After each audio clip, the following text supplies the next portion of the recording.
She's just helping a coworker. Stop being insecure. That's what my wife said after missing our anniversary dinner. I didn't argue, didn't raise my voice. I just took off my ring and placed it on top of a blue folder sitting on the table. She laughed at first, then she opened it. Photos, messages, hotel receipts. Her face went white. She dropped her purse and yelled, "Wait, you can't show this to." That's when she realized I wasn't asking anymore. I already knew everything. He was having a panic attack. Stop being insecure, my wife said after missing our anniversary dinner to comfort her male co-worker. I didn't argue. I quietly took off my ring and placed it on top of the blue folder sitting on the table. She glanced at the papers inside, dropped her purse and screamed, "Wait, you can't show this to—" I'm glad to have you here. Follow this story until the end and comment the city you're watching from so I can see how far my story has reached. I had been looking forward to March 15th for weeks. 25 years of marriage deserved something special, something that would remind Kristen and me of why we fell in love in the first place. I spent the entire day preparing her favorite meal, lobster thermidor with roasted asparagus, the same dish we'd shared on our honeymoon in Maine all those years ago. The dining room table was set with our wedding china, the good silverware that we only used for special occasions, and candles flickering in the crystal holders her mother had given us. I'd even managed to find a bottle of the same wine we'd opened on our wedding night, though it had cost me nearly $200 to track down a vintage from 1997. By 6:30, everything was perfect. The lobster was staying warm in the oven, the asparagus was ready to be plated, and I was wearing the navy suit Kristen had always said brought out my eyes. I'd even splurged on a new tie, something I rarely did since becoming more budget-conscious after my mother's medical bills had eaten into our savings. But 6:30 came and went, then 7, then 7:30. At 8:15, my phone finally buzzed with a text message that would change everything between us. "Sorry, honey. Marcus is having a panic attack at work. Can't leave him like this. We'll make it up to you tomorrow. Love you." I stared at the message for a long time, my thumb hovering over the keyboard as I tried to formulate a response that wouldn't sound bitter or disappointed. Marcus Chen was Kristen's new colleague at the marketing firm, someone she'd mentioned frequently over the past few months since starting her new position. According to her stories, he was brilliant but fragile, prone to anxiety attacks that left him unable to function. "Hope he feels better soon," I finally typed back. "Dinner will keep." But as I sat there in my expensive suit, looking at the elaborate meal I'd spent hours preparing, something inside me felt different. It wasn't just disappointment. I'd dealt with plenty of that over the years as our marriage had slowly shifted from passionate partnership to comfortable routine. This was something else. Something that felt like awakening from a long sleep. Kristen didn't come home until nearly midnight. I was in bed pretending to read when I heard her key in the lock. She moved quietly through the house, and when she finally slipped into our bedroom, I caught a whiff of something that made my stomach clench. Cologne. Expensive cologne that definitely wasn't mine. "How's Marcus?" I asked softly, not looking up from my book. She froze for just a moment before continuing to undress. "Better, thankfully. It was really scary for a while there. I couldn't just abandon him when he was in that state." "Of course not," I said, finally meeting her eyes. In the dim light from my reading lamp, I could see that her makeup was slightly smudged, her hair not quite as perfect as it had been when she left for work that morning, but it was her expression that caught my attention, the way her eyes darted away from mine just a fraction too quickly. "I'm sorry about dinner, Tim. I know you worked hard on it." "It's fine," I lied. "We can celebrate this weekend." She smiled, but it didn't reach her eyes. "You're the best husband in the world, you know that?" As she headed to the bathroom to wash her face, I found myself staring at the ceiling, my mind racing. 25 years of marriage had taught me to read Kristen's moods, her expressions, her tells, and everything about tonight felt wrong.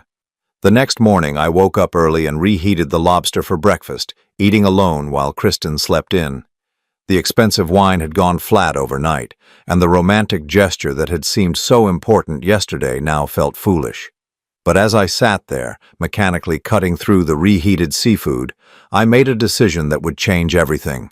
I was going to start paying attention. Over the next few weeks, I began to notice things I'd apparently been blind to before. The way Kristen's phone was always face down on the table during dinner, how she'd started working late at least 3 nights a week, always with explanations about urgent projects or client emergencies. The fact that she'd bought new perfume, something light and floral that she claimed made her feel more confident at work. Most telling of all was how she'd become protective of her schedule, in a way she'd never been before. For years, we'd shared a family calendar on the refrigerator, marking important events and appointments. But suddenly, Kristen's work commitments were too complex to write down, too subject to last-minute changes to plan around. "It's just the nature of the business," she'd explain when I asked about her increasingly erratic hours. "Digital marketing moves fast. I have to be flexible." I wanted to believe her. God, how I wanted to believe her. But there were too many small inconsistencies, too many moments when her explanations didn't quite add up. Like the Tuesday evening she came home with wet hair claiming she'd been caught in a rainstorm that the weather report insisted hadn't happened. Or the Friday when she said she'd grabbed dinner with a client, but I could smell the distinct aroma of her favorite Italian restaurant, the one that was in the opposite direction from her office. It was during this period of growing suspicion that I made the decision that would eventually lead to the blue folder. I'd never hired a private investigator before, never imagined I'd be the kind of husband who needed to, but something inside me had broken the night of our anniversary, and I couldn't seem to put it back together. James Patterson came highly recommended by a colleague who'd used his services during his own messy divorce. He was a former police detective, professional and discreet, with an office in a nondescript building downtown. When I met with him on a rainy Thursday afternoon, I felt like I was betraying everything I'd believed about my marriage. "I need to know if my wife is having an affair," I told him, the words feeling foreign in my mouth. James didn't react with surprise or judgment. He simply pulled out a yellow legal pad and started taking notes. "How long have you been suspicious?" "About a month, maybe longer. I think I've been in denial." "That's normal," he said matter-of-factly. "Can you give me her schedule, her routines, the names of people she's mentioned recently?"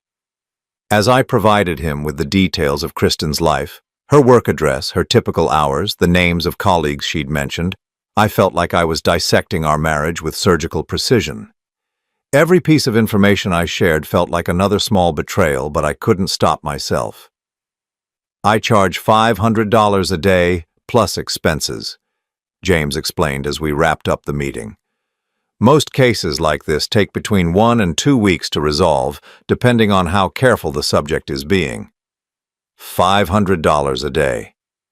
10 days of surveillance would cost me $5,000, money that would come out of the account Kristen and I shared, money that had originally been earmarked for a vacation we'd been planning to take for our anniversary. The irony wasn't lost on me. "One more thing," James said as I prepared to leave. "Are you sure you want to know the truth? Because once we open this door, there's no closing it again." I thought about Kristen sleeping peacefully in our bed while I lay awake wondering where she'd really been. I thought about the elaborate anniversary dinner that had gone cold while she comforted another man. I thought about 25 years of marriage that might have been built on lies I was too trusting to see. "I'm sure," I said, and I meant it. That night, as Kristen told me about her day over dinner, another story about Marcus's ongoing struggles with anxiety, another explanation for why she'd been unreachable for 3 hours in the middle of the afternoon, I listened with new ears. Every detail felt calculated, every explanation too rehearsed. But I smiled and nodded and asked appropriate questions because I'd learned something important during my meeting with James Patterson. If Kristen was lying to me, if she was living a double life, then I needed to be smarter than she was. I needed to gather evidence, build a case, protect myself. I was done being the trusting husband who believed every story, who never questioned convenient explanations or sudden changes in routine. The blue folder that would eventually hold the truth about my marriage was still days away from existing, but the man who would fill it with evidence had already. been born.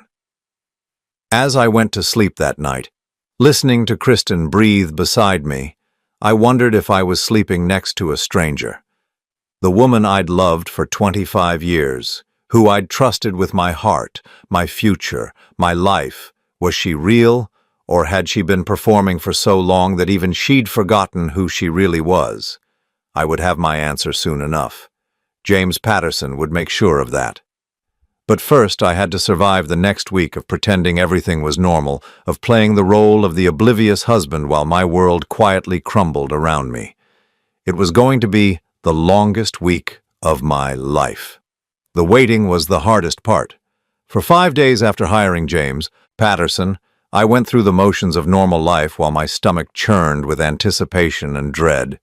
Every morning I kissed Kristen goodbye and wished her a good day at work, knowing that somewhere across town, a stranger was watching her every move. I threw myself into my job at the sales office, staying late to avoid going home to an empty house when Kristen worked her increasingly frequent overtime hours.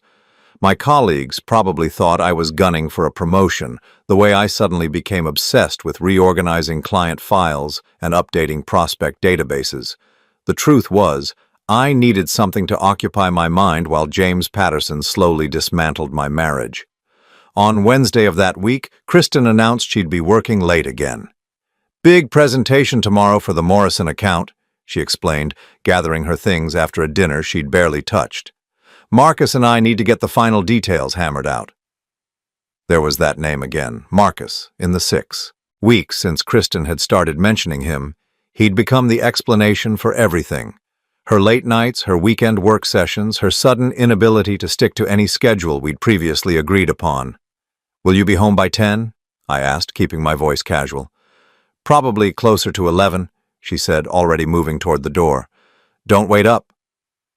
After she left, I sat in our living room, surrounded by the comfortable furniture we'd chosen together, looking at the family photos that lined the mantelpiece. There we were on our wedding day, both of us so young and sure that love would be enough. Our first house, our vacations, Christmas mornings, anniversary dinners from happier years. When had she stopped being happy? When had I stopped being enough? My phone rang at 9:47. James Patterson's voice was calm and professional, but I could hear something underneath it that made my hands shake. "Timothy, we need to meet, tomorrow morning if possible. You found something." "Yes. Can you come to my office at 8 a.m.? I barely slept that night. Kristen came home at 11:15, just as she'd predicted, smelling faintly of wine and wearing an expression of satisfied exhaustion that I'd once found attractive. Now it made me nauseous. "How did the presentation prep go?" I asked as she got ready for bed. "Really well. Marcus has some brilliant ideas for the Morrison campaign. I think we're going to nail it tomorrow." She kissed my forehead before turning out the lights, and I lay there in the dark, wondering if that would be the last time she'd touch me with genuine affection, or if the affection had been fake for longer than I wanted to know. James Patterson's office felt different the next morning. The same sparse furniture, the same motivational posters on the walls, but now there was a manila envelope sitting on his desk that seemed to pulse with dangerous energy. "Before we start," he said, gesturing for me to sit down, "I want you to know that what I'm about to show you will be difficult to see. Are you ready?" I nodded, not trusting my voice. He opened the envelope and spread a series of photographs across his desk like playing cards. Black and white surveillance photos, time-stamped and dated. Each one felt like a physical blow. Kristen entering a hotel lobby with a tall man in an expensive suit. The timestamp read, Tuesday, March 22nd, 6:15 p.m. The night she'd said she was working on the Henderson account presentation, Kristen and the same man sitting across from each other at an intimate restaurant table, leaning close together, her hand covering his. Wednesday, March 23rd, 7:43 p.m., the night of the Morrison presentation preparation. Kristen kissing the man goodbye in the parking lot of the same hotel, her arms wrapped around his neck in a way that spoke of long familiarity. Thursday, March 24th, 10:28 p.m. Last night when she'd come home, claiming to be exhausted from work. "His name is Marcus Chen," James said quietly. "He's not her colleague. He's the regional marketing director for Chen Industries, a company that has no business relationship with your wife's firm. I stared at the photographs, my vision blurring slightly around the edges. How long? Based on what I've observed, at least 3 months. But Timothy, there's more.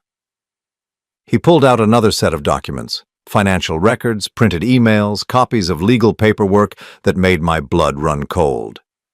Your wife and Marcus aren't just having an affair. They're planning to start their own marketing consultancy. They've been using insider information from both of their current employers to build a client list, and they've been meeting with potential investors for the past 6 weeks. I felt like I was underwater, trying to process information that seemed to float just out of reach. Insider information? Client lists, marketing strategies, competitive intelligence. They're essentially planning to steal from both companies to launch their new venture. The initial investment meeting started in February, right around the time your wife's schedule became irregular. He showed me email printouts where Kristen and Marcus discussed which clients they could transition to their new firm, how much startup capital they'd need, and which of their current colleagues they might be able to recruit. The level of detail was staggering. They'd been planning this for months, maybe longer. But it was the last document that truly broke my heart. A handwritten note in Kristen's familiar script, apparently scanned and emailed to Marcus. Can't wait to finally be free to build something real with you. 25 years is long enough to waste on someone who doesn't understand ambition. Timothy will never know what hit him. I set the note down with hands that had started trembling. James was talking, explaining how he'd obtained the information, outlining the legal implications of what Kristen and Marcus were planning, but his words sounded distant and muffled. 25 years is long enough to waste on someone who doesn't understand ambition. She hadn't just fallen out of love with me. She'd grown to despise me, to see our entire marriage as a waste of time, an obstacle to overcome on her way to whatever she thought she deserved. Timothy, James's voice cut through my spiral of thoughts. Are you all right? I looked up at him, this stranger who now knew more about my marriage than I did. What do I do now? That depends on what you want. If you're thinking about divorce, this evidence will be helpful. If you want to report their business plans to their current employers, I can facilitate that. If you want to confront your wife, I'd recommend having legal representation present. Legal representation. Divorce. Reporting them to their employers. A month ago, my biggest concern had been whether to splurge on premium cable channels. Now I was planning the destruction of a 25-year marriage and possibly 2 careers. I need some time to think, I said, gathering up the photographs and documents. Of course. But Timothy, be careful. If they suspect you know, they might accelerate their timeline, and if they're willing to commit corporate espionage, they might not hesitate to take other steps to protect themselves. The drive home from James's office passed in a blur. I kept thinking about Kristen's note, the casual cruelty of reducing our marriage to wasted time. Had she been thinking that when we celebrated our 20th anniversary, our 21st, when exactly had love turned to contempt, and how had I missed it? I called in sick to work and spent the day in my home office, organizing the evidence James had given me into neat piles. The photographs went in one stack, the financial documents in another, the emails and legal papers in a third. Then I put everything into a blue folder I'd bought for organizing tax documents, something ordinary and unremarkable that could sit on my desk without attracting attention. That blue folder became my anchor over the next few days. When Kristen told me about her day, spinning elaborate stories about client meetings and project deadlines, I would think about the folder and remind myself that I knew the truth now. When she apologized for missing dinner because of a work emergency, I would picture the photographs of her kissing Marcus in a hotel parking lot. The strangest part was how normal everything seemed on the surface. Kristen still asked about my day, still commented on the weather, still reminded me to pick up milk on my way home from work. The woman who had written that cruel note about wasting 25 years was the same woman who folded my laundry and left encouraging notes in my lunch bag. Had she always been this good at compartmentalizing? Had our entire marriage been a performance? On Sunday evening, as we sat watching television together on the couch we'd bought for our 10th anniversary, Kristen reached over and took my hand. "I love you, Timothy," she said softly, her thumb tracing circles on my palm. "I know I've been distracted with work lately, but you know that, right? That I love you?" I looked into her eyes, searching for some sign of the woman who had written those horrible words about our marriage, but all I saw was the face I'd been waking up next to for 25 years. "I love you too," I said, because I did. Even knowing what I knew, even seeing the evidence of her betrayal spread across James Patterson's desk, I still loved the woman I'd married. The problem was, I was no longer sure that woman actually existed.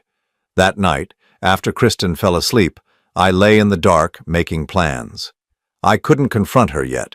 I needed to understand the full scope of what she and Marcus were planning first. But I also couldn't continue pretending that everything was normal while she systematically destroyed our life together. The blue folder sat in my desk drawer, waiting for me to decide what to do with its contents. But for the first time since this nightmare had started, I felt like I had some control over the situation. Kristen might be playing a game I hadn't known existed, but now I knew the rules. I spent the next week becoming someone I'd never been before, a husband who investigated his own wife.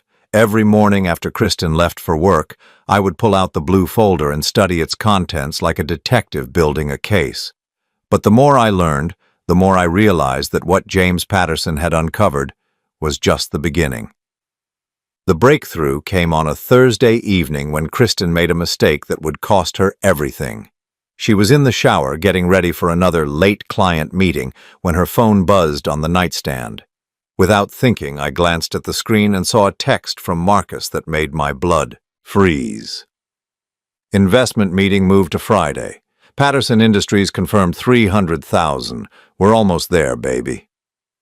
Patterson Industries. I knew that name.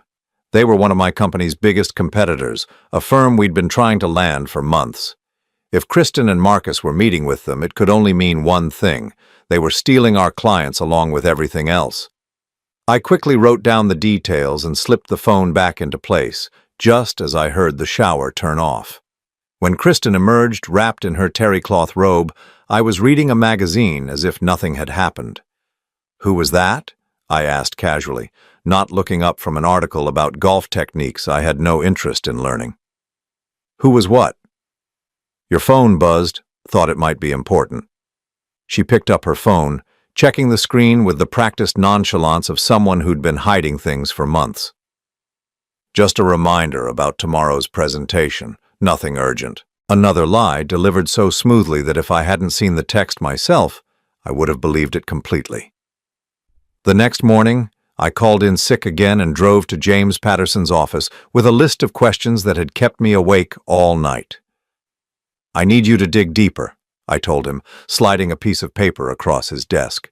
"Patterson Industries, Chen Industries, anyone else they might be meeting with? I think this is bigger than we thought."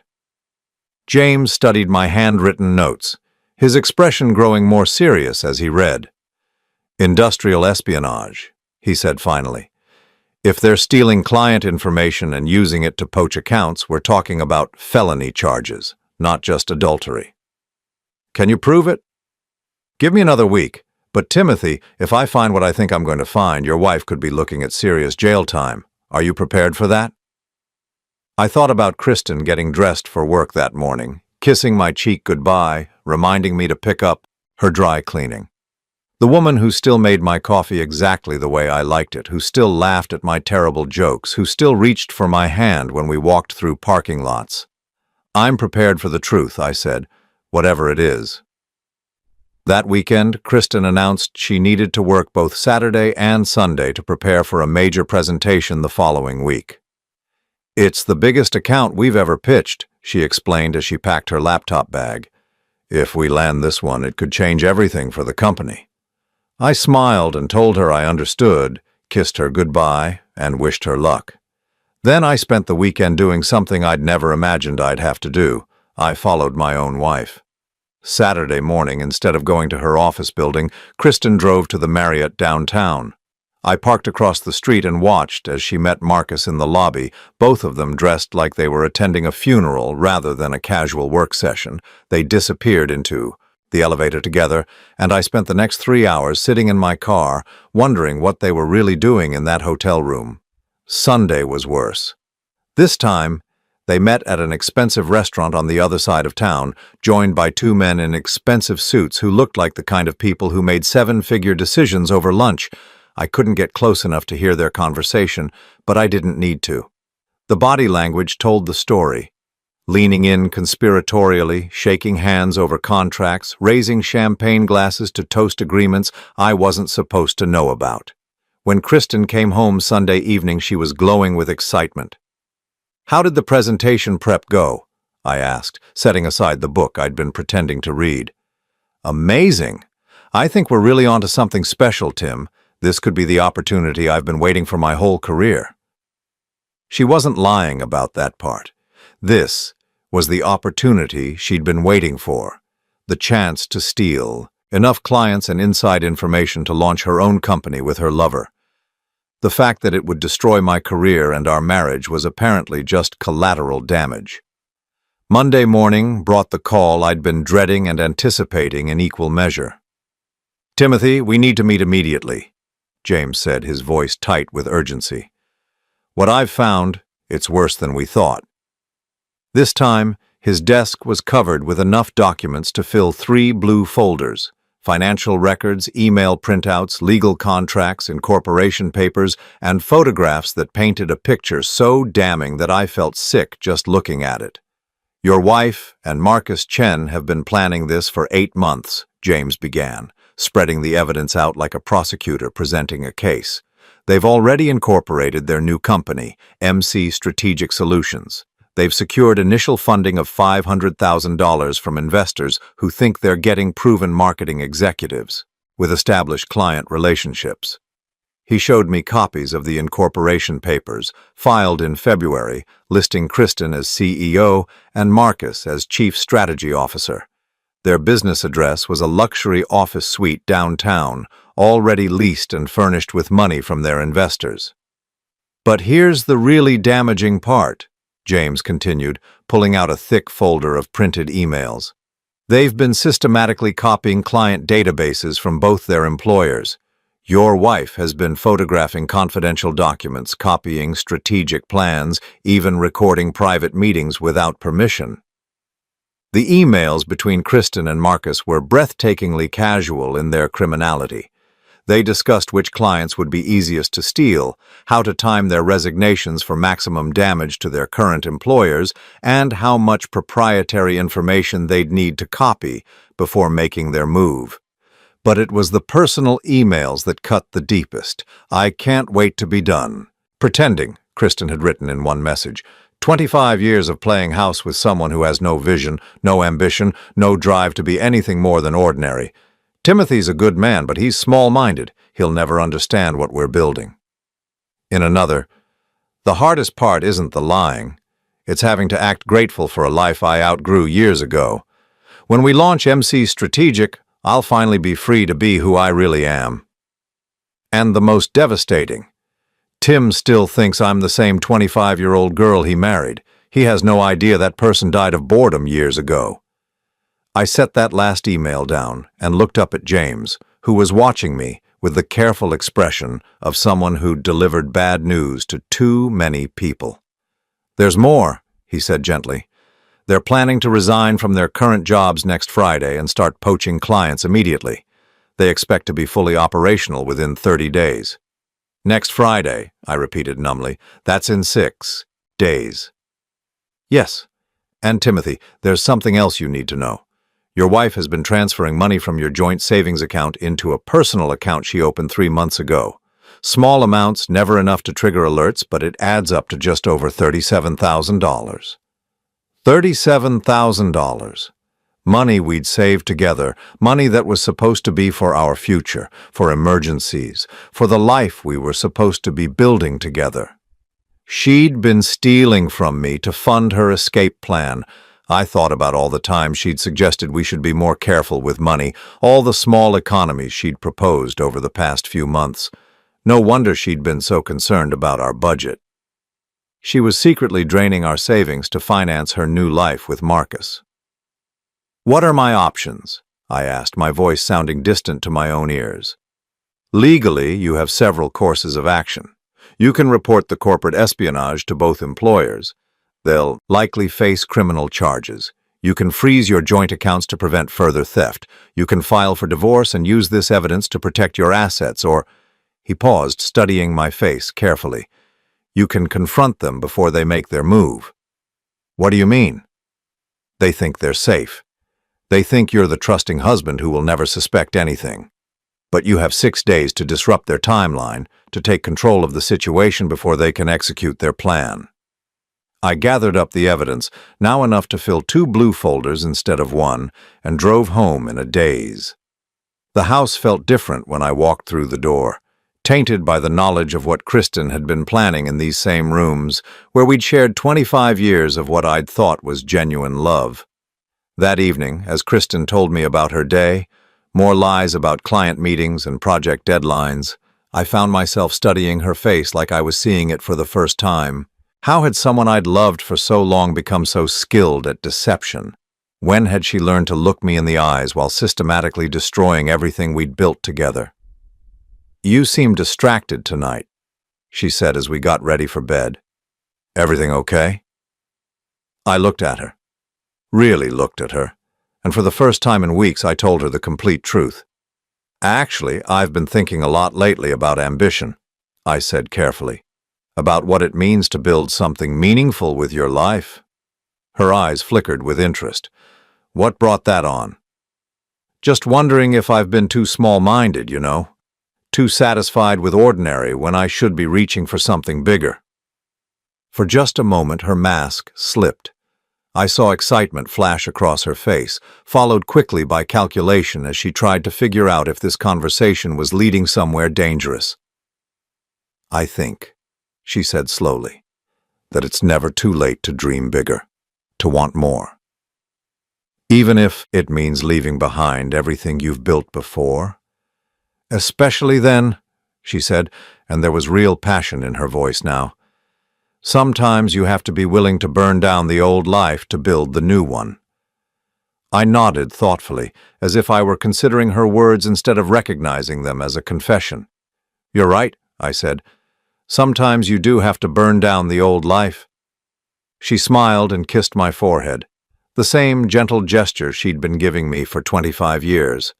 But now I understood what I was really seeing, the kiss of Judas, delivered with practiced tenderness, by someone who'd already decided I was expendable. As she drifted off to sleep beside me, I lay in the dark, making plans of my own. Kristen thought she was 6 days away from freedom, from finally escaping the small-minded husband who'd never understood her ambition.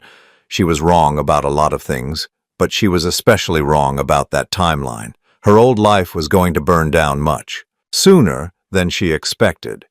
The thing about living with a master manipulator is that once you recognize the techniques, you start to see them everywhere. Over the next few days, as I waited for the right moment to act, I watched Kristen deploy every psychological weapon in her arsenal with the precision of a surgeon. It started Tuesday morning when I mentioned casually that I'd been thinking about our future. "Oh," she said, not looking up from her coffee. But I could see the tension in her shoulders, the way her grip tightened slightly on her mug. "Yeah, just wondering if we should be more adventurous, maybe make some big changes." She set down her coffee and turned to face me, her expression carefully neutral. "What kind of changes?" "I don't know. Career moves, maybe. Life moves. Sometimes I feel like we've gotten stuck in a routine." For the next 20 minutes, Kristen gave me a masterclass in psychological manipulation. She started with validation, telling me how proud she was that I was finally thinking about growth, how she'd been hoping I'd develop more ambition. Then came the subtle undermining. Questions about whether I was really ready for big changes, whether I had the skills to compete in today's marketplace, whether I might be having some kind of midlife crisis. "I just want to make sure you're thinking clearly about this," she said, reaching across the table to squeeze my hand. You've been so comfortable in your current position for so long. Sometimes when people start talking about dramatic changes, it's because they're feeling insecure about something else. Insecure. The word hung in the air between us like a slap. She was already laying the groundwork for her eventual exit, planting seeds that would let her paint me as the unstable one when she finally left. You might be right, I said, playing my part. Maybe I'm just going through a phase. That's what I love about you, Tim, she said, her smile warm and patronizing. You're so self-aware, so willing to listen to reason. That afternoon, I met with my lawyer for the first time. Sarah Mitchell was a family law attorney who came recommended by James Patterson, someone who specialized in high-asset divorces involving corporate malfeasance. Her office was decorated in soothing blues and grays, designed to make people going through the worst moments of their lives feel slightly more human. This is quite a case, she said after reviewing the evidence I'd brought. Corporate espionage, theft, fraud. Your wife and her partner have exposed themselves to both criminal and civil liability. What's my best move? From a legal standpoint, you want to act before they do. File for divorce, freeze the joint accounts, report the corporate theft to their employers, strike hard and fast before they have time to hide assets or destroy evidence. And from a personal standpoint? Sarah leaned back in her chair, studying me with the careful attention of someone who'd seen every variation of human betrayal. That depends on what you want. Justice, revenge, a clean break, or are you still hoping to save the marriage? I thought about Kristen's performance that morning, the way she'd managed to make me question my own sanity while simultaneously planning to destroy my life. I want her to understand that actions have consequences, I said finally. I want her to realize that she misjudged me. Then timing is everything. You need to confront her when she's most vulnerable, when she thinks she's safest. People like your wife, they're most dangerous when they're cornered, but they're most honest when they think they've already won. That evening, Kristen came home with Chinese takeout and a bottle of wine, more affectionate than she'd been in months. She curled up next to me on the couch, her head on my shoulder, talking about her day in the kind of intimate detail she usually reserved for special occasions. I've been thinking about what you said this morning, she murmured, her fingers tracing circles on my chest. About making changes, being more adventurous. Yeah? Maybe we should plan a trip somewhere. Europe, maybe. Take a real vacation for once. I almost laughed. Europe. She was planning to leave me within days, and she was talking about vacation plans like we had a future together. It was either the cruelest manipulation I'd ever experienced, or she was so deep in her double life that she'd lost track of which version of herself she was supposed to be. That sounds wonderful, I said, stroking her hair. When were you thinking? Maybe this fall. After things settle down at work, I might have some big changes coming professionally, but once that's all sorted out, we could really focus on us. Big changes. She was going to quit her job and steal half their clients, but she was describing it like a promotion. The audacity was breathtaking. What kind of changes? I asked, keeping my voice casual. She pulled back to look at me, and for a moment I saw something genuine in her expression. Excitement mixed with fear, like a child about to confess to something she knew was wrong but couldn't resist doing anyway. I can't talk about it yet, she said finally. But Tim, it could change everything for us, everything. She wasn't wrong about that. Her plan would definitely change everything, just not in the way she expected. The next morning brought another revelation. While Kristen was in the shower, her phone rang with a call from someone listed as Dr. Matthews. I didn't answer, but I did notice that it was the third call from the same number in 2 days. When she came out of the bathroom, toweling her hair, I mentioned the calls casually. "Oh, that's probably about my appointment next week," she said, but I caught the slight hesitation before she answered. "Everything okay? You didn't mention any appointments." "Just routine stuff. You know how doctors are, they want to follow up on everything." Another lie, delivered with the same practiced smoothness. But this one felt different, heavier somehow. I added it to my mental list of things to investigate, another thread in the web of deception she'd been weaving around our marriage. That afternoon, while Kristen was at her client meeting, which I now knew was actually a planning session with Marcus and their investors, I called Dr. Matthews's office. "I'm calling about my wife's upcoming appointment," I told the receptionist. "Kristen Henderson? I wanted to confirm the time." "Let me check. I'm sorry, sir, but I don't show any appointments for a Kristen Henderson. Are you sure you have the right office?"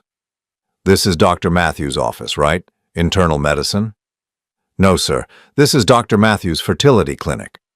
The phone slipped in my hand. Fertility clinic. Kristen was 50 years old and we'd never discussed having children. We'd never even discussed the possibility of having children. But she was calling a fertility clinic while planning to leave me for another man. The implications hit me like a physical blow. She wasn't just planning to steal my clients and my money, she was planning to have Marcus's baby. They weren't just starting a business together, they were starting a whole new life, complete with the family we'd never had. I hung up the phone and sat in my car in the parking lot of an office building downtown, staring at nothing while my mind raced. 25 years of marriage, and she'd never once suggested that she might want children. But apparently, with the right man, the ambitious man, the man who understood her vision, she was ready to become a mother. It was the final piece of evidence I needed to understand exactly how expendable I'd become in her new life plan. I wasn't just the boring husband she'd outgrown. I was the obstacle preventing her from having everything she'd ever really wanted. That night, I made my decision. Tomorrow was Thursday, exactly 1 week before Kristen and Marcus planned to resign from their jobs and launch their new company. It was time to show them both that they'd underestimated the small-minded husband who supposedly lacked vision and ambition. But first, I had one more performance to give. As Kristen got ready for bed, chatting about her fictional day at the office, I played the role of the trusting husband one last time. "I love you," I told her as she settled in beside me, and I meant it. I loved the woman I'd married, the woman I'd thought I'd been living with for 25 years. The fact that she might never have actually existed didn't change how I felt about her. "I love you too," she said, kissing my cheek with the same tenderness she'd always shown. "More than you know." More than I knew. She was right about that too. I hadn't known about Marcus, about the business plan, about the stolen money, about the fertility clinic, about any of it. I'd been living in a fantasy while she'd been planning her escape. But as I lay there listening to her breathe in the darkness, I felt something I hadn't expected. Relief. For months I'd been questioning my instincts, wondering if I was being paranoid or jealous or small-minded. Now I knew the truth. My instincts had been right all along. I wasn't crazy and I wasn't insecure. I was married to a stranger who'd been playing a 25-year con game, and tomorrow I was going to end it. The blue folders in my desk drawer contained enough evidence to destroy 2 careers and send 2 people to prison. But more importantly, they contained something I'd been missing for months: the truth about my own life. Tomorrow, Kristen was going to discover that the small-minded husband she'd been manipulating for months had been building a case against her with the same methodical attention to detail that had made me successful in business. She was going to learn that underestimating someone for 25 years doesn't make them weak, it makes them invisible until the moment they choose to be seen. And when that moment came, she was going to realize that she'd made the biggest mistake of her carefully planned life. She'd betrayed the wrong man. Thursday morning arrived with unseasonable warmth for April, the kind of spring day that usually filled me with optimism about the future. But as I sat at our kitchen table watching Kristen prepare for what she thought was just another day of deception, I felt nothing but cold determination. She was humming while she made coffee, the same unconscious melody she'd been humming for weeks. Now I understood why. It was probably a song Marcus had introduced her to, another small intimacy they shared that had nothing to do with our marriage. "You're up early," she said, noticing I was already dressed in my best suit. "Big day at work," I replied, which wasn't entirely a lie. "Important presentation." She smiled and kissed my cheek, the same gesture she'd given me thousands of times before. But this morning I noticed how quickly she pulled away, how her attention was already somewhere else. "I'll probably be late again tonight," she said, gathering her things. "The Morrison account needs some last-minute adjustments." Morrison account. Even now, with everything I knew, she was still lying about details that didn't matter. It was like a compulsion with her, an inability to tell the truth even when a simple, "I'll be late," would have sufficed. "Of course," I said. "I understand." After she left, I sat in the quiet kitchen for a few more minutes, gathering my resolve. Then I went to my desk and pulled out both blue folders, their contents now organized with the precision of a legal brief. Every photograph, every document, every piece of evidence had been cataloged and cross-referenced. Sarah Mitchell had helped me prepare a timeline that would make the scope of Kristen's deception impossible to deny. My first stop was Kristen's office. I'd never visited her new workplace before. She'd always discouraged it, claiming her boss was strict about personal visits. Now I understood the real reason. The building was exactly the kind of sleek, modern space that would appeal to someone planning to steal proprietary information. Glass walls, open floor plans, workstations where it would be easy to photograph documents without being noticed. The receptionist looked surprised when I introduced myself as Kristen Henderson's husband. "Oh, I didn't realize Kristen was married," she said, checking her computer screen. "Are you here to see her? Because she's not in today. She called in sick this morning." Sick? Of course she had. She was probably across town right now, meeting with Marcus to finalize the details of their resignation letters. "Actually, I was hoping to speak with her supervisor," I said. "It's about a security matter." 20 minutes later, I was sitting across from David Walsh, Kristen's department head, watching his expression change from confusion to alarm as I spread the contents of my blue folders across his conference table. "This is quite serious," he said, studying the photographs of Kristen and Marcus at their clandestine meetings. "If she's been copying client information." "She has," I said, showing him the printed emails where she and Marcus discussed which accounts they planned to steal. "They've been planning this for months. They intend to resign tomorrow and start poaching your clients immediately." David's face went pale as he read through the evidence. "We'll need to involve legal counsel immediately, and security. If she has access to our systems—" "I've already made copies for your legal team," I said, handing him a sealed envelope. "But I wanted you to know before I take the next step." "Which is?" I looked out the conference room window at the city below, thinking about Kristen somewhere out there, believing she was hours away from pulling off the perfect crime. "I'm going to give her a chance to confess," I said. "Tonight." My next stop was Chen Industries, where a similar conversation with Marcus's supervisor yielded the same shocked reaction and promises of immediate legal action. By noon, both companies had frozen access to their systems for both Kristen and Marcus, changed passwords, and begun internal investigations that would ultimately lead to criminal charges. But I wasn't done yet. My final appointment of the day was with the investors who'd been funding MC Strategic Solutions. James Patterson had identified them through corporate records, 3 businessmen who thought they were backing experienced marketing executives with legitimate client relationships. They deserved to know they'd been lied to. The meeting took place in a downtown office building, in a conference room that smelled like expensive cologne and broken dreams. When I finished presenting my evidence, the lead investor, a man named Robert Kim, sat back in his chair and let out a long, slow whistle. $500,000, he said quietly. "They've already spent nearly $200,000 of it on office space and equipment." "I'm sorry," I said, and I meant it. These men had been victims of Kristen's scheme just as much as I had. "Don't be sorry," Robert said, his voice hardening. "Be thorough. We want every dollar back, plus damages. Your wife and her partner are going to learn what happens when you steal from people who have lawyers on retainer." That evening I went home and prepared for the most important performance of my life.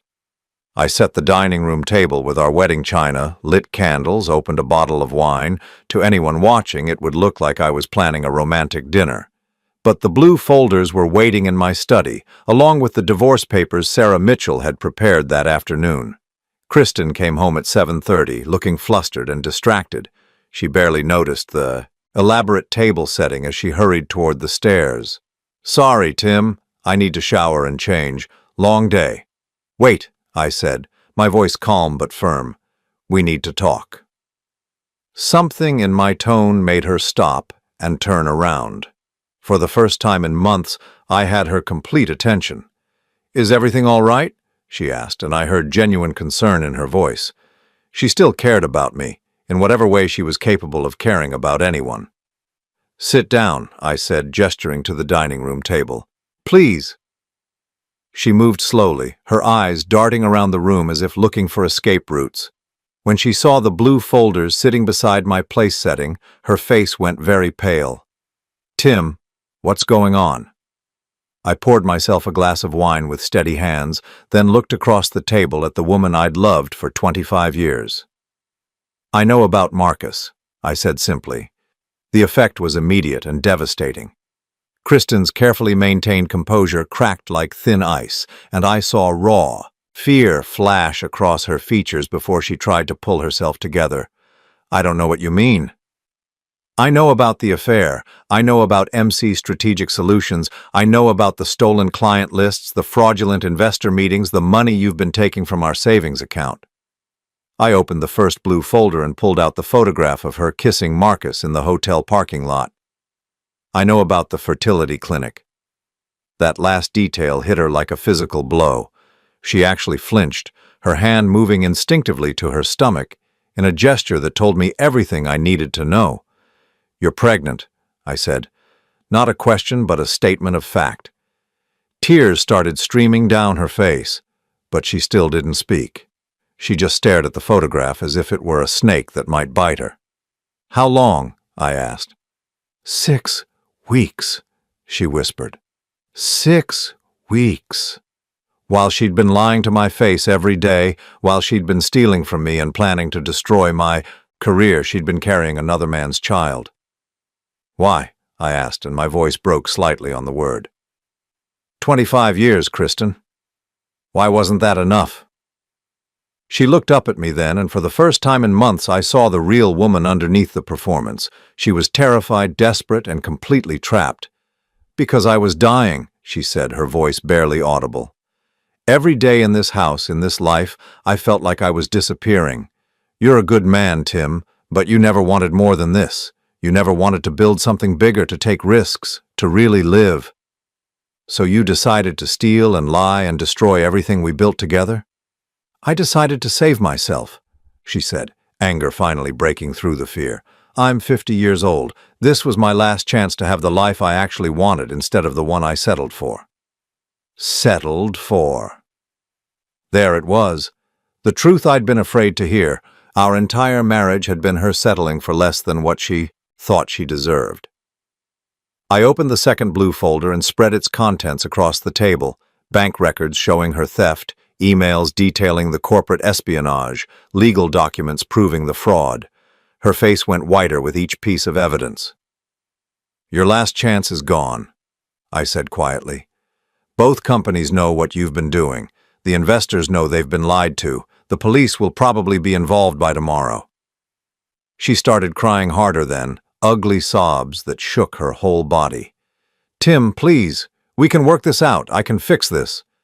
How? By lying to me some more? By stealing more money? By having Marcus's baby while pretending to be my faithful wife? She had no answer for that because there was no answer. She'd constructed such an elaborate web of deception that there was no way back to anything resembling truth. I pulled out the divorce papers and set them beside the evidence. "I've filed for divorce," I said.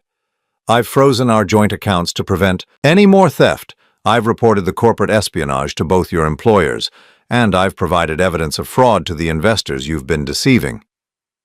She stared at the papers, her hands shaking too badly to pick them up. "You can sign these now, or you can sign them after you've hired a lawyer and spent money you don't have fighting a case you can't win. Either way, this marriage is over." "Tim, please," she whispered. "I know I've made mistakes, but we can—" "Mistakes?" I cut her off, my voice harder than I'd ever heard it. "Forgetting to take out the trash is a mistake. Sleeping with another man while planning to steal my career and my money. That's not a mistake, Kristen. That's who you really are. She collapsed forward, her face in her hands, sobbing so hard she could barely breathe. Part of me, the part that had loved her for 25 years, wanted to comfort her, to find some way to fix this impossible situation, but the larger part of me, the part that had been humiliated and betrayed and systematically deceived for months, felt nothing but cold satisfaction. She was finally experiencing consequences for her actions, finally understanding that her choices had prices she couldn't afford to pay. "What about the baby?" she asked through her tears. I looked at her for a long moment, this woman who'd been planning to leave me for months while pretending to love me every night. "That's between you and Marcus," I said finally. "Assuming he still wants anything to do with you when he finds out his business partner just destroyed both your careers." She looked up at me with red, swollen eyes. "You told them everything?" "I told them the truth, something you seem to have forgotten how to do." She signed the papers with shaking hands, her tears smearing the ink. When she finished, she looked up at me one last time. "I did love you," she said. "At the beginning, I really did." "I know," I said, and I meant it. "But love without respect, without honesty, without loyalty, that's not really love at all. That's just convenience." She gathered her things and left that night, moving out of the house we'd shared for 15 years with nothing but a suitcase and the weight of her own choices. I watched from the window as she loaded her car, and I felt something I hadn't experienced in months. Relief. Pure, uncomplicated relief. For the first time since our anniversary dinner had been ruined by her lies, I was alone in my own house without having to wonder who she was really with or what she was really planning. The uncertainty was over. The deception was finished. The blue folders sat empty on the dining room table, their contents now in the hands of lawyers and investigators who would ensure that justice was served. But their real purpose had already been fulfilled. They had given me back the truth about my own life. 6 months later, I stood in the kitchen of my new apartment making coffee for one person and finding peace in the simple ritual. The morning sun streamed through windows that looked out over a small garden instead of the suburban street where Kristen and I had lived our complicated life. Everything here was mine, chosen by me, arranged by me, paid for with money that belonged only to me. The aftermath of that night had unfolded exactly as I'd expected, though with more drama than I'd anticipated. Kristen and Marcus had both been arrested within a week, charged with corporate espionage, fraud, and theft. The investors had sued for recovery of their funds plus damages. Both companies had fired them immediately and were pursuing their own legal remedies. Marcus, it turned out, was less committed to their grand romance when it came with criminal charges attached. He'd tried to pin the entire scheme on Kristen, claiming she'd manipulated him into participating. The courts hadn't believed him, but the betrayal had shattered whatever illusions Kristen still held about their future together. She'd called me once about 3 months after everything collapsed, sobbing into the phone about how she'd lost everything, her job, her freedom, her lover, and the baby she'd miscarried during the stress of the legal proceedings. "I'm sorry," she'd whispered through her tears. "Tim, I'm so sorry for everything."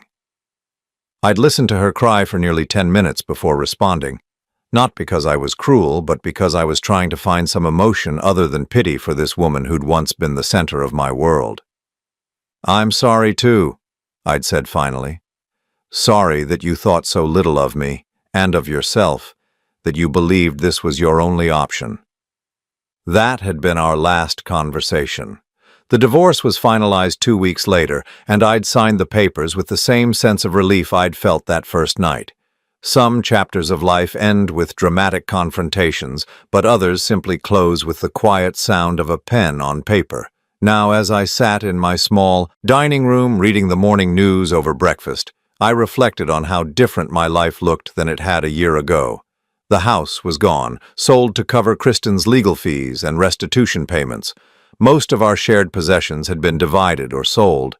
But everything I'd kept felt essential, purposeful, free of the complicated history that had weighed down our shared life. My career had actually improved in ways I'd never expected. Word of how I'd handled the corporate espionage situation had spread through our industry, earning me a reputation for integrity and thoroughness that had led to a promotion and a significant raise. The betrayal that was supposed to destroy my professional life had instead enhanced it. More importantly, I'd discovered something about myself during those months of investigation and confrontation. I wasn't the passive, unambitious man Kristen had described in her emails. I was methodical, strategic, and capable of making difficult decisions when the situation required it. I simply chose my battles carefully. The doorbell interrupted my thoughts. When I opened it, I found Sarah Mitchell holding a bottle of champagne and wearing the satisfied expression of a lawyer who'd just won a significant case. "It's over," she said, stepping into my apartment. "Kristen pled guilty to all charges this morning, 18 months in minimum security prison, 5 years probation, and full restitution to all parties. Marcus got 2 years since the judge wasn't impressed with his attempt to blame everything on your ex-wife." I took the news calmly, feeling neither triumph nor sadness. Justice had been served, but it felt more like the completion of a necessary process than a cause for celebration. "How do you feel?" Sarah asked, studying my expression carefully. "Free," I said, and realized it was completely true. For the first time in years, I feel completely free. We opened the champagne, though neither of us was really in a celebrating mood. This wasn't a victory party. It was more like a wake for the life I'd thought I'd been living.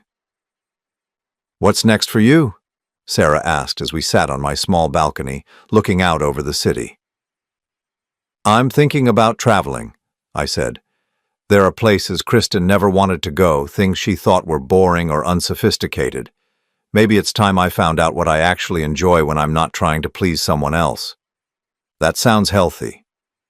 "And I'm thinking about writing," I added, surprising myself by saying it out loud, "about what it's like to discover that the life you thought you were living was completely fictional." Sarah nodded thoughtfully. There might be other people who could benefit from hearing that story. After she left, I sat alone on my balcony as the sun set over the city. In the distance, I could hear the sounds of other people's lives. Traffic, conversations, music from open windows. But instead of feeling lonely, I felt connected to something larger than the small, deceptive world I'd been living in with Kristen. My phone buzzed with a text message from my sister Ellen, who lived across the country with her family. "Thinking of you today. Know it's been hard, but you're stronger than you realize. Love you." Ellen had been one of the few people who'd supported me completely through the divorce. Most of our mutual friends had initially tried to stay neutral, unable to understand how the quiet, devoted couple they'd known for decades had imploded so dramatically. But Ellen had never liked Kristen, had always sensed something calculating underneath her charm. "I always felt like she was auditioning for the role of your wife, instead of actually being your wife," Ellen had said when I'd called her after that first night with the blue folders. "Like she was playing a character she thought you wanted instead of showing you who she really was." She'd been right about that, as she'd been right about so many things I'd been too close to see. I texted her back. "Stronger and freer. Thank you for believing in me when I couldn't believe in myself." That night, I did something I hadn't done in years. I cooked an elaborate meal just for myself. Not because it was a special occasion, not because I was trying to impress anyone, but because I wanted to. I made paella, something Kristen had always claimed was too complicated and exotic for regular dinners. I opened a good bottle of wine, lit candles, and ate slowly while reading a book about solo travel through Spain. As I cleaned up afterward, I thought about the blue folders that had changed my life. They were long gone now, their contents photocopied and filed away in lawyers' offices and court records. But their real value hadn't been as evidence against Kristen. Their real value had been as proof to myself that I was capable of more than I'd believed. I'd spent 25 years trying to be the husband I thought Kristen wanted, accommodating her moods, supporting her dreams, believing that love meant making myself smaller so she could feel larger. But that hadn't been love. It had been fear. Fear of losing her, fear of being alone, fear of discovering that I might not be enough for someone I thought was extraordinary. Now I understood that the extraordinary thing wasn't Kristen's ambition or intelligence or charm. The extraordinary thing was what happened when someone finally chose to be honest about what they wanted, what they deserved, and what they were willing to accept. Kristen had been dishonest about all of those things, and it had destroyed her life. But in forcing me to confront the truth about our marriage, she'd accidentally given me the greatest gift possible, the chance to build a life based on who I actually was, instead of who I thought someone else wanted me to be. Over the following months, I did travel to Spain, where I discovered that I loved flamenco music and late dinners and conversations with strangers in broken Spanish. I learned to paint watercolors, took a creative writing class, and started volunteering at a literacy center where I helped adults who were learning to read. I went on dates with women who knew nothing about my history, except that I was a recently divorced man who'd decided to explore new possibilities. Some of those dates led to second dates, and one led to a relationship with a woman named Catherine who taught art therapy and had the most honest laugh I'd ever heard. But more than any of that, I learned to enjoy my own company. I learned that being alone wasn't the same as being lonely, that cooking for one person could be just as satisfying as cooking for two, that having complete control over your own life was a luxury worth protecting. The blue folders were gone, but the man they'd helped create was still here. Stronger, wiser, and finally free to become whoever he chose to be. On the first anniversary of the night, everything had changed. I made myself the same meal I'd prepared for Kristen, lobster thermidor and roasted asparagus, with the same expensive wine I'd opened for our anniversary dinner. But this time, I ate every bite while it was still hot, savored every sip of wine, and felt grateful for every moment of peace.